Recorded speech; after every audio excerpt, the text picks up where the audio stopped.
अगर दम सिर्फ हथियार में होता तो मंजर देखे होते मैंने सिर्फ कत्लेआम के ही।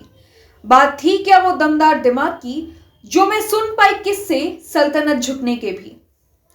मणिपुर से भी छोटा देश इजराइल, लेकिन आज ताकत ऐसी जिसने न तो केवल मिडिल एशियाई देशों को बांध के रखा है, बल्कि अमेरिका जैसे शक्तिशाली देश में भी अपना दबदबा बना के रखा है। मई 2011 में तब के यूएस प्रेसिडेंट बराक ओबामा जब अरब स्प्रिंग में स्पीच दे रहे थे, उन्होंने एक सेंटेंस कोट किया था।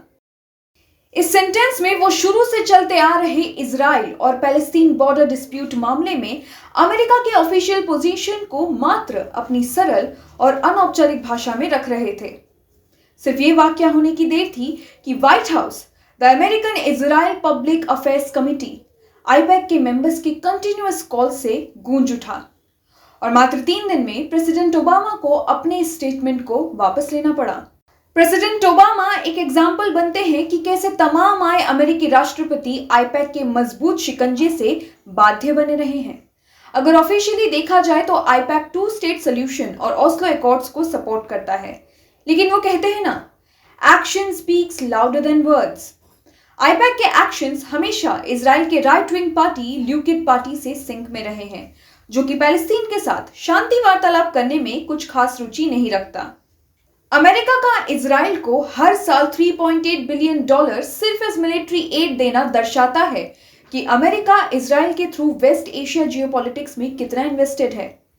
एक रीसेंट एबीसी न्यूज पोल के चलते परिणाम ये निकले हैं कि 49% अमेरिकन ये चाहते हैं कि अमेरिकी गवर्नमेंट इजराइल का खुल के समर्थन करे।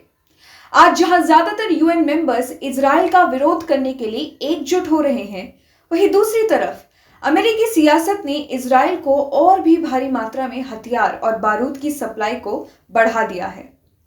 अब सवाल ये उठता है, यहूदी समूह, एक ऐसा धार्मिक समूह जो अमेरिका के नक्शे पर 3% से भी कम है, आज कैसे जियोपॉलिटिक्स के इतने बड़े पृष्ठ पर ऐसा दमदार असर रखता है। पहला, निचले स्तर पर ही ग्रास रूट एक्टिविस्ट्स को तैनात कर देना, यानी कि ये एक्टिविस्ट कंटिन्यूअसली अपनी निगरानी उन प्रतिनिधियों पर रखते हैं जिनका झुकाव प्रो इजरायली हो, और ये एक्टिविस्ट फिर उनके पॉलिटिकल प्रोफाइल को चकाचौंध दिखाकर उन्हें टॉप तक पहुंचाने की योजना बनाते हैं।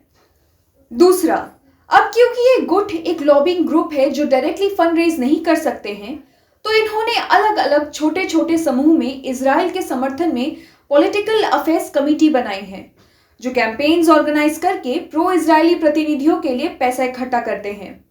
और ऐसे कई समूह आईपैक से भी रिलेटेड हैं, जिन्होंने 2020 में कुल $20 मिलियन रेज करे थे। तीसरा, 1970s में आईपैक ताकत के चरम शिखर पर जो पहुंचा, तब से लेकर आज तक ये संगठन मजबूती से टिका हुआ है।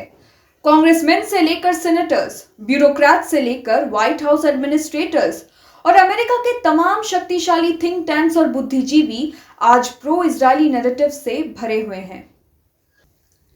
आज इजराइल को ना तो सिर्फ आईपैक का सहारा है, बल्कि अमेरिका के तमाम कंजर्वेटिव क्रिश्चियंस भी नए अमेरिका के पृष्ठ को इजराइल के इतिहास से देखते हैं। फिलहाल तो आईपैक और इजराइल के सामने सबसे बड़ी विडंबना है गाजा और पैलेस्टीन के लिए लोगों के अंदर बढ़ती हमदर्दी, जो कि बाइडेन प्रशासन के ऊपर इजराइल का समर्थन करने के लिए एक बड़ा प्रश्न उठा सकती है। अब एक ग्लोबल सिटीजन होने के नाते हमें देखना यह है कि कैसे जियोपॉलिटिक्स की ये पृष्ठभूमि आगे अपना रंग बदलती है। तब तक के लिए धन्यवाद।